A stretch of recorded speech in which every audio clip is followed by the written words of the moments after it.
Hello friends, welcome to जानी talks. तो आज की इस वीडियो में हम डिस्कस करने वाले हैं जीके के बहुत ही महत्वपूर्ण प्रश्न जो कि आपके आने वाले कॉम्पिटिटिव एग्जाम पंचायत सेक्रेटरी के लिए काफ़ी हेल्पफुल होंगे। दोस्तों, थोड़े ही इसमें रह गया है पंचायत सेक्रेटरी के एग्ज़ाम को।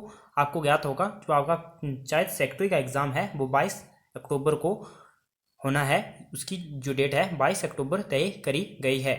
तो दोस्तों चलिए शुरू करते हैं पहले प्रश्न से। पहला प्रश्न है द सूत्राज आर, सूत्र हैं। तो दोस्तों जो सूत्र हैं ये है मैनुअल्स ऑफ इंस्ट्रक्शन है। ऑप्शन सी जो है वो सही हो जाएगा। निर्देश पुस्तकें हैं ये, ऑप्शन सी इसका सही हो जाएगा। और बात करें दोस्तों सूत्रों की, तो ये जो सूत्र हैं ये बौद्ध धर्म और जैन धर्म में इनकी काफ़ी चर्चा करी गई है। इनकी काफ़ी रचनाएं हैं बौद्ध धर्म और जैन धर्म में। और दूसरी दोस्तों बात करें जो जैन धर्म था उसमें जो कल्पसूत्र है इसकी जो रचना थी वो जैन गुरु भद्रभाव के द्वारा करी गई थी।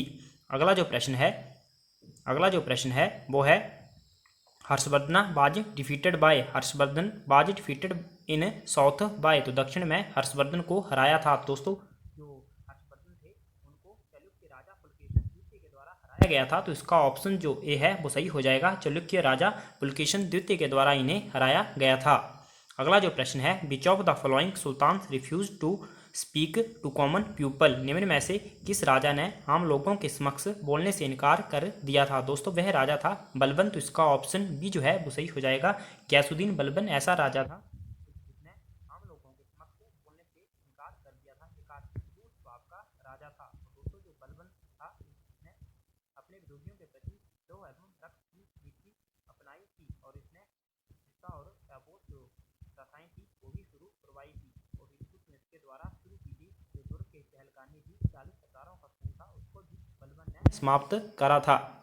अगला प्रश्न है which was the second capital of Vijayanagar empire. Vijayanagar साम्राज्य की दूसरी राजधानी कौन सी थी। तो दोस्तों विजयनगर साम्राज्य की जो पहली राजधानी थी वो तो थी हम्पी और जो दूसरी राजधानी थी वो थी पेनुकोंडा। तो इसका ऑप्शन सी जो है वो सही हो जाएगा। और दोस्तों बात करें विजयनगर साम्राज्य की, तो विजयनगर साम्राज्य में 4 प्रसिद्ध वंश हुए। पहला जो वंश था वो था संगम वंश और इसकी जो स्थापना थी वह 2 भाई हरिहर और बुक्का के द्वारा करी गई थी 1336 ईस्वी में। और उसमें जो भारत में जो दिल्ली में जो शासन था दिल्ली सल्तनत का उसमें मोहम्मद बिन तुगलक शासक था।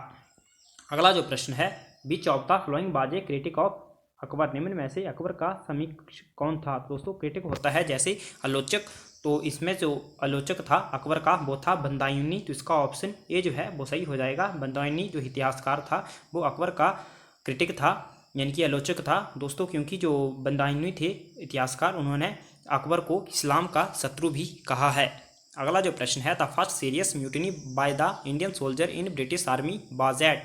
ब्रिटिश आर्मी में भारतीय सैनिकों द्वारा प्रथम गंभीर विद्रोह कहाँ किया गया था। दोस्तों ये किया गया था बेलोर में। तो इसका ऑप्शन सी जो है वो सही हो जाएगा।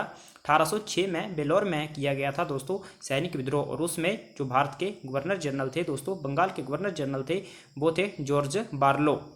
और दोस्तों जो उसमें जो ये बेलोर आता है वर्तमान में ये तमिलनाडु स्टेट में आता है। और दोस्तों जो उसमें जो मद्रास के गवर्नर थे वो थे लॉर्ड विलियम बेंटिंग। अगला जो प्रश्न है what is the popular name of Indian statutory commission. भारतीय सांविधिक आयोग का प्रचलित नाम है। दोस्तों जो भारतीय सांविधिक आयोग है इसका जो प्रचलित नाम है वो है साइमन कमीशन। तो इसका ऑप्शन बी जो है वो सही हो जाएगा। और दोस्तों जो साइमन कमीशन था यह 1928 में भारत आया था, 1928 में भारत पहुंचा था। और दोस्तों जो साइमन कमीशन था यह जो 1919 का भारत शासन अधिनियम था उसके ऊपर यह चर्चा करने आया था। जो उसके ऊपर जो भी काम वगैरह हुए थे उनके ऊपर चर्चा करने आया था। और दोस्तों साइमन कमीशन का विरोध हुआ था भारत में जोरदार तरीके से क्योंकि जो साइमन कमीशन था इसमें जो सदस्य थे इसके 7 सदस्य वो सभी अंग्रेज थे। अगला जो प्रश्न है non cooperation movement ended in 1922 on account of N outbreak of non violence in. काफ़ी मिस्टेक करी होती है इन्होंने। मॉब वायलेंस इन कहाँ पर सामूहिक हिंसा होने के कारण 1922 में असहकार नहीं होगा, यहाँ पे असहयोग आंदोलन समाप्त हो गया था। दोस्तों चोरी चौरा में हुआ था जो हिंसा होने के कारण महात्मा गांधी ने असहयोग आंदोलन को वापस ले लिया। तो इसका ऑप्शन बी जो है वो सही हो जाएगा।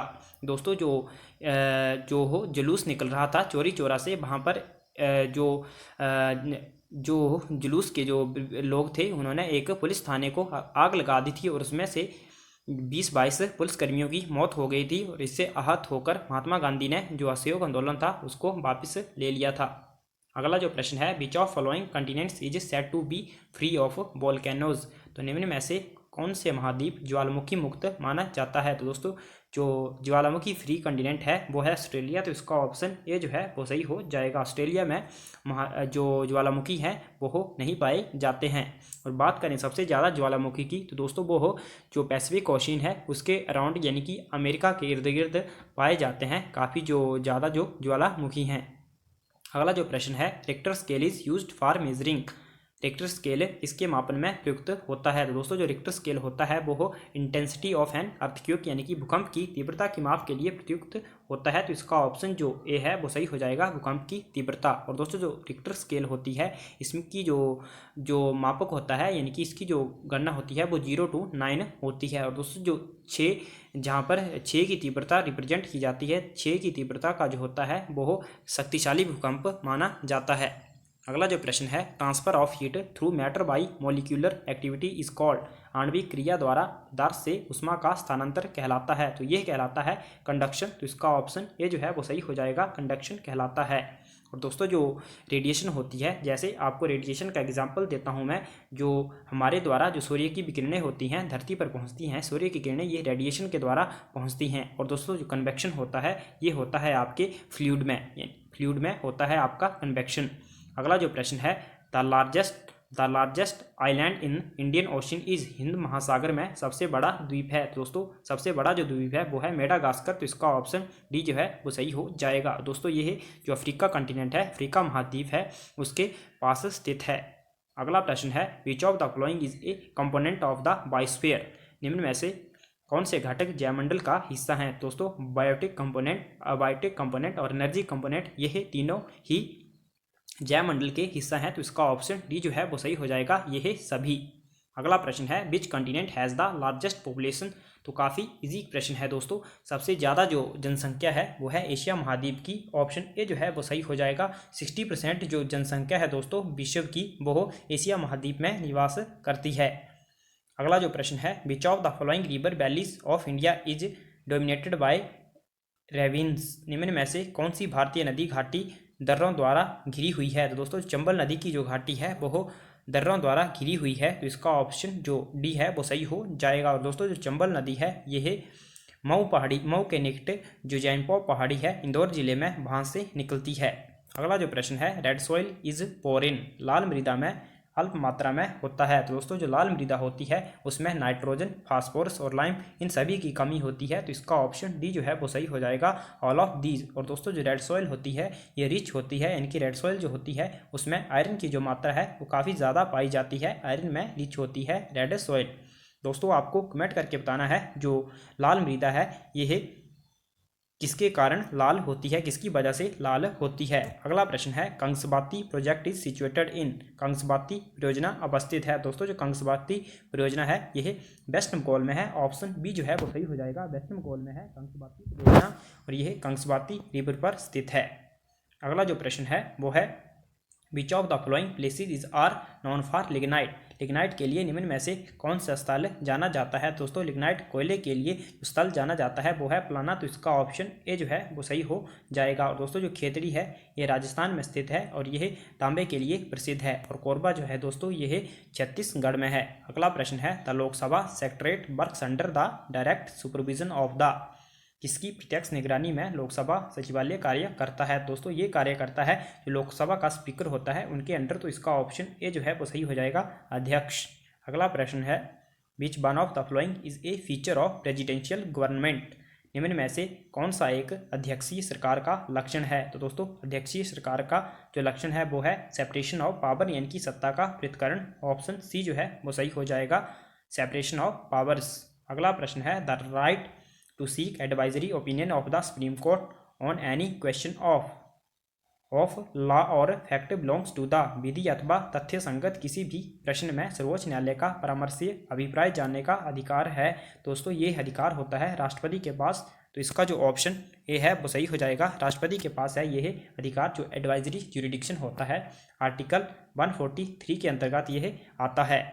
अगला जो प्रश्न है, railway is a subject of the, railway विषय है। दोस्तों जो रेलवे है वो विषय है यूनियन लिस्ट का, ऑप्शन बी जो है वो सही हो जाएगा। इसमें जो केंद्र सरकार है वो ही कानून बना सकती है। और दोस्तों जो ये जो है राज्य सूची, संघ सूची और समवर्ती सूची जो है ये संविधान की 7वीं अनुसूची में आता है, इनका जो वर्णन है। अगला प्रश्न है, India's first contactless mobile payment solution I tap has been launched by, Bharat का प्रथम संपर्कहीन मोबाइल भुगतान का तरीका आई टैप किसके द्वारा लॉन्च किया गया? तो दोस्तों ये लॉन्च किया गया था आईसीआई बैंक के द्वारा, ऑप्शन बी जो है वो सही हो जाएगा। आईसीआईसीआई बैंक के द्वारा लॉन्च किया गया था यह। और दोस्तों जो आईसीआईसीआई बैंक है इसकी जो स्थापना थी वो 1955 में करी गई थी। अगला जो प्रश्न है, excise duty are taxes on, excise duty कर है। दोस्तों जो एक्साइज ड्यूटी है ये कर है प्रोडक्शन ऑफ कमोडिटीज़, यानी कि वस्तुओं के उत्पादन पर यह कर लगाया जाता है। तो इसका ऑप्शन डी जो है वो सही हो जाएगा। और दोस्तों आपको बताना है जो कस्टम ड्यूटी होती है वो किस पर लगाया जाता है। जो कस्टम ड्यूटी जो कर होता है, टैक्स होता है, वो किन पर लगाया जाता है। अगला प्रश्न है, which one of the following is not a member of organisation of the petroleum exporting countries. तो दोस्तों निम्न में से कौन सा आपको बताना है जो ओपेक है, ओपेक का सदस्य नहीं है। ओपेक जो संगठन है पेट्रोलियम निर्यात देशों का जो संगठन है उसका सदस्य नहीं है। दोस्तों उसका सदस्य जो ब्राज़ील है वो नहीं है, तो ऑप्शन बी जो है वो सही हो जाएगा। और दोस्तों इसमें जो टोटल कंट्रीज आती हैं, मे बी मुझे उतना पूरा याद नहीं है, लेकिन मेरे ख्याल से 13 जो कंट्रीज़ हैं वो आती हैं। आप चेक करके देख लेना, 13 कंट्रीज़ आती हैं ओपेक जो संगठन है। अगला जो क्वेश्चन है, when two goods are completely interchangeable they are, जब दो वस्तुएं संपूर्ण रूप से विनिमय हैं वे हैं। तो दोस्तों वे होती हैं परफेक्ट सब्स्टिट्यूट्स, यानी कि आदर्श स्थानापन्न। तो ऑप्शन ए जो है वो सही हो जाएगा, परफेक्ट सब्स्टिट्यूट्स। अगला प्रश्न है, planets move around the sun due to, ग्रहों का सूर्य की चारों ओर घूमने का कारण है। दोस्तों उनका कारण है ग्रेविटेशनल फोर्स। तो इसका ऑप्शन बी जो है वो सही हो जाएगा, गुरुत्वाकर्षण के बल के द्वारा जो ग्रह हैं वो सूर्य की चारों ओर घूमते रहते हैं। अगला प्रश्न है, the energy processed bye a body by virtue of its motion is, तो उसको कहा जाता है काइनेटिक एनर्जी, यानी कि गतिज ऊर्जा कहा जाता है। और दोस्तों और जो पोटेंशियल एनर्जी होती है, यानी कि स्थितिज ऊर्जा होती है, यह इनकी रुकी हुई जो वस्तुएं रेस्ट पोजीशन में होती हैं उनमें पाई जाती है पोटेंशियल एनर्जी। अगला प्रश्न है, radio waves of constant amplitude can be generated with, स्थिर आयाम के रेडियो वेव उत्पन्न किए जा सकते हैं। दोस्तों ये उत्पन्न किए जा सकते हैं ऑक्सीलेटर की सहायता से, ऑप्शन सी जो है वो सही हो जाएगा। ढोलक की सहायता से, ऑप्शन सी जो है वो सही हो जाएगा।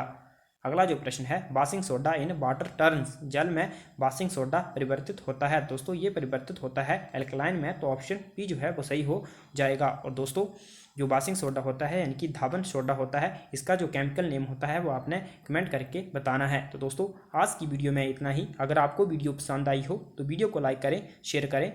Thanks for watching, God bless you all.